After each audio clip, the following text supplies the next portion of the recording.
axı. Elə bilirəm ki, dünyam dağılır, ulduzlar başıma tökülür axı.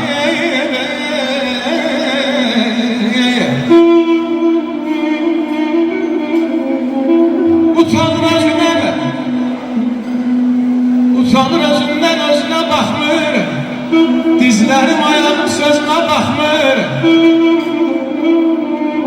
Niyə göy guruldanır, ildırım çaxmır, cəhənnəm odunda yanıram axı. Yaman yazmışsan şair.